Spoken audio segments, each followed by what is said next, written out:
words, I would like to declare this symposium open. Thank you, Amtesh.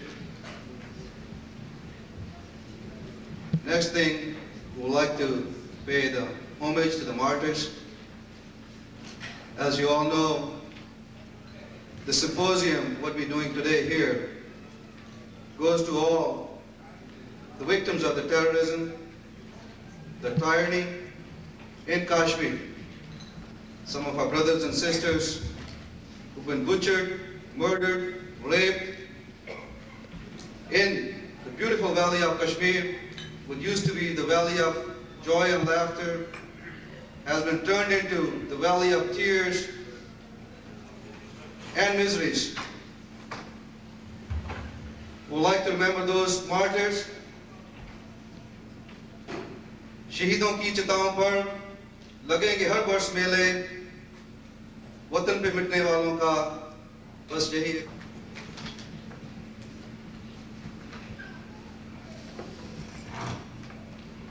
Good morning and namaste everybody. The Kashmir issue for me is personal as well as emotional. Not only that I was born and brought up and called it home for 20 years, but just 3 months back, my aged parents were made to flee Kashmir Valley in one shirt and one sari to an unknown land, unknown place, with no money, no assets, nothing to fall back on. My father got hurt on a grenade attack, and imagine he was bleeding profusely from his chest wound and couldn't seek help at local medical hospital because it brought you up to date as far as the history of Kashmir is concerned, way back for thousands of years until 1947. What I intend to do today here in the next 20-25 minutes is to give you a brief overview as to what has happened in Kashmir, what's the root cause of the problem in Kashmir,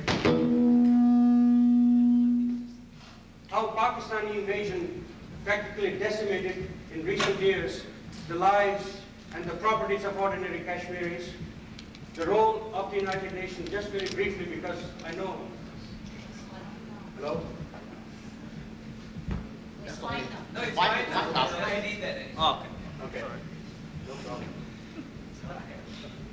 I want to talk about the role of Islamic fundamentalism in creating problems in Kashmir.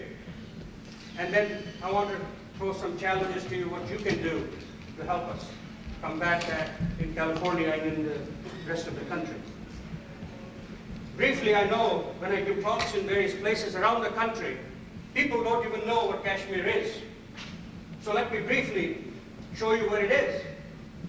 Kashmir is the northernmost part of India. On the north, it's bordered by Afghanistan and Tajikistan.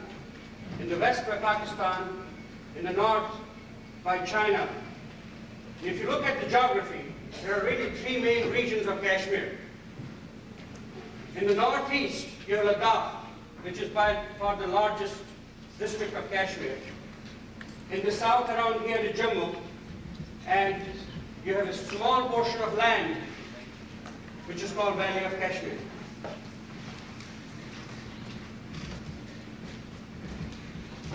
The territorial distribution by country of Jammu and Kashmir state is as follows. 35% of the area is occupied by Pakistan. About 19% is occupied by China, which includes about 2.3% ceded to Pakistan illegally, by the way, by Pakistan in late 50s, early 60s. And India actually has a control of only 46% of the area. The population distribution, ladies and gentlemen, you have 64% of Muslims living in Jammu and Kashmir state, about 32% of Hindus, about 2 million people, and Buddhists and Sikhs comprise about 3.4% of the population of Jammu and Kashmir state. If you included about 2 million people, Muslims, who live in the Pakistani-occupied Kashmir, the Muslim population would be about 75% of the total population of Kashmir. If you look at now, friends, it's been about 3 years since Pakistani-sponsored terrorism led to the expulsion of the minorities of the Kashmir Valley.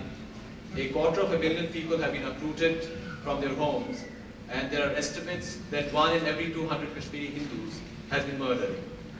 We stand here in California to tell the world of this great tragedy that has gone largely unnoticed.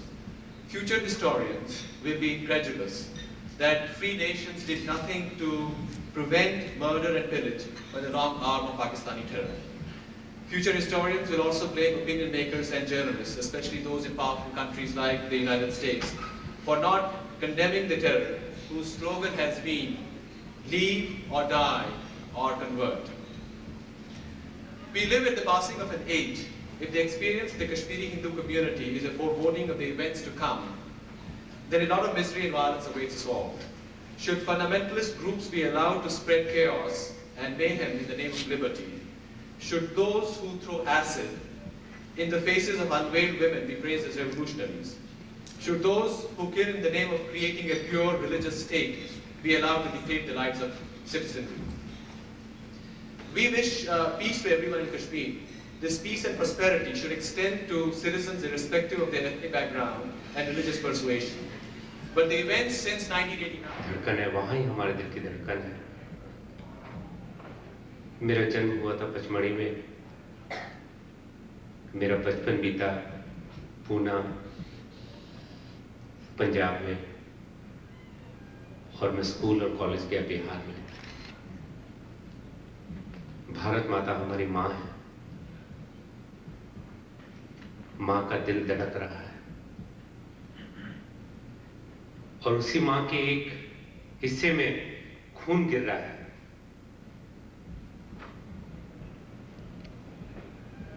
हमें उस खून को रोकना होगा, नहीं तो दिल की धड़कन बंद हो जाएगी।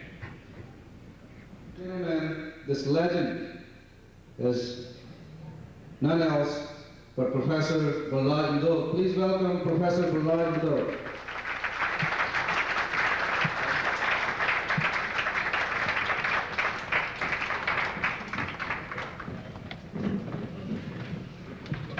To be with you, brothers and sisters,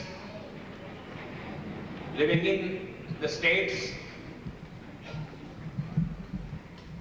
to consider a problem which is not just a Kashmir problem, which is not just an Indian problem, but which is part of the world problem, which may engulf the country, the world, in a third world war.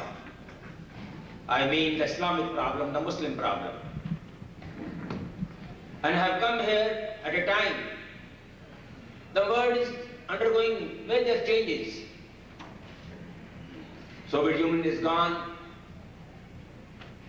International situation is undergoing a sea change. In India, a new government has come. There is a growing realization in India that their past policies were wrong and they must reorient their policies to suit the national and international situation. And there is a change in USA. A new president has taken the place of Mr. Bush.